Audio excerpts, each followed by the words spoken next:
Olá a todos, um bom dia, tarde ou noite, conforme o horário que estiver assistindo. Hoje venho aqui fazer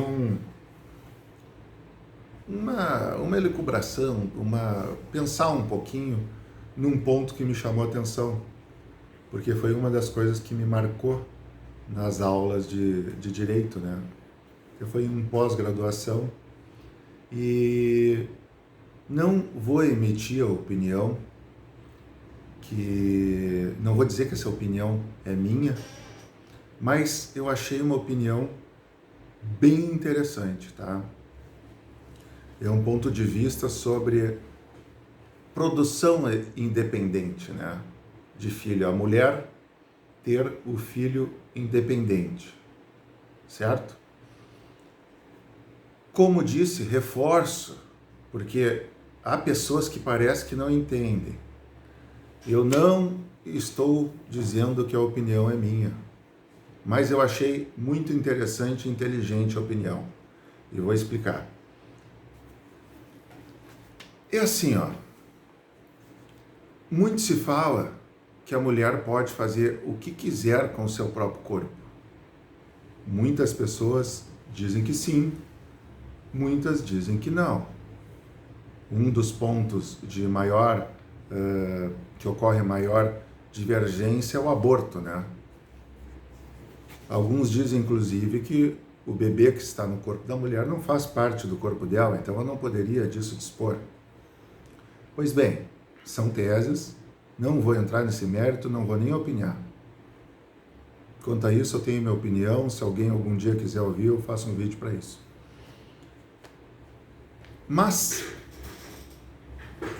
a produção independente, eu tive uma aula num pós-graduação que um desembargador dessa matéria, que julgava no direito de família, ele deu uma posição fantástica que eu achei muito inteligente, que no mínimo precisa ser respeitada.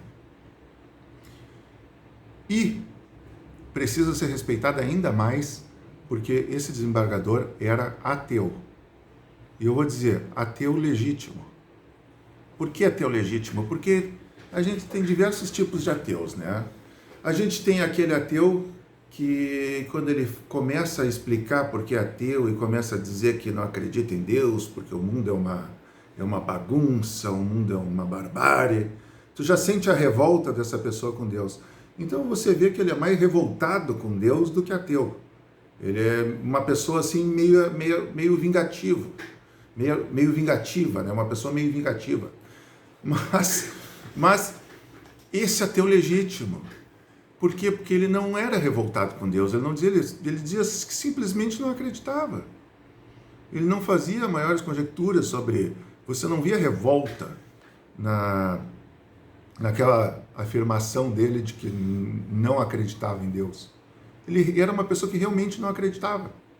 Não acredita, ele ainda vive. E ele disse o seguinte: a mulher, será que tem o direito realmente de fazer o que quer com o seu próprio corpo? A mulher tem esse direito?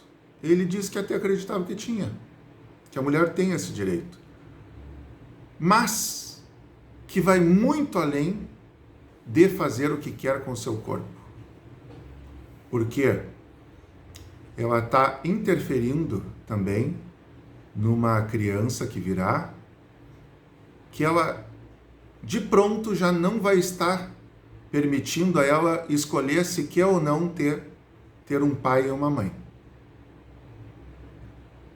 Então aqui vai ser polêmico, aqui a gente sabe que vai vir gente xingando, dizendo, sei lá, barbaridades sobre isso, que a mulher faz o que quer, que etc.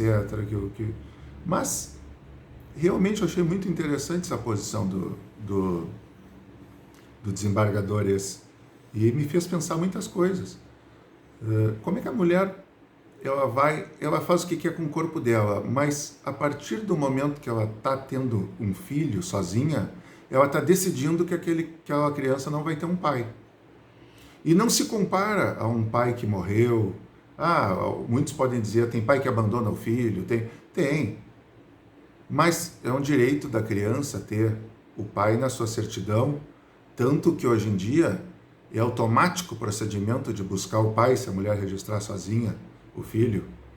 Então o próprio MP instaura uma persecução em cima disso para descobrir quem é o pai daquela criança. Então até que ponto será que essa criança deixa de ter esse direito? É justo deixar que ela tenha esse direito? Não se discute a liberdade jurídica, pois isso existe. Isso existe.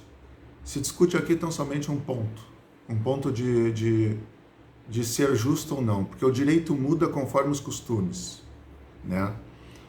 Isso fez eu lembrar também, conversando com o meu sogro e antigo sócio. Ele me contou que havia decisões antigas na justiça de quando não existia o DNA, os exames que provassem a paternidade, né, quando se havia dúvida. Principalmente ele citava festas em orgias, que a mulher engravidava, que muitas vezes não condenavam nenhum dos pais e ainda justificavam que nenhum deles poderia ser o responsável pela criança. Se todos tinham aproveitado, se a mulher tinha aproveitado uma noite de orgia e ia responsabilizar um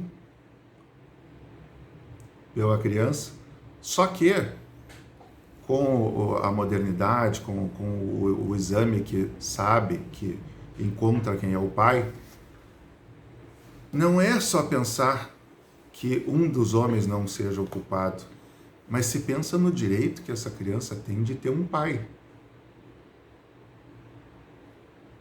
Então, quem, pro caso anterior, pensou, dane-se o direito da criança ter um pai,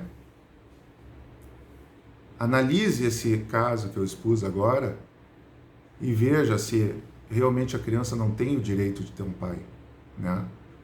Mas isso é para análise, para pensamento, é polêmico, é só para você ver que o direito ele não é de uma hora para outra que ele nasce, as leis vão sendo criadas conforme a sociedade vai evoluindo ou regredindo, né? Porque certas coisas a gente vê hoje, vê que regrediram, mas é assim que se forma a lei. Vale pensar nisso. E não estou dizendo aqui que a mulher não tem esse direito. Não, é só um argumento. E também não estou defendendo aqui que não há um outro argumento melhor que bata esse argumento e que faça dele pó, vamos dizer assim. Mas é um bom argumento que não veio de uma pessoa religiosa e que talvez por isso me chamou mais atenção. Fiquem com Deus, uma grande manhã, tarde ou noite a quem estiver vendo esse vídeo, deixe o seu curtir, se inscreva, se gostou, talvez desse você não tenha gostado, mas se inscreva para receber notícias aqui, que a gente faz muitos vídeos sobre assuntos muito úteis e muito mais curtos que este.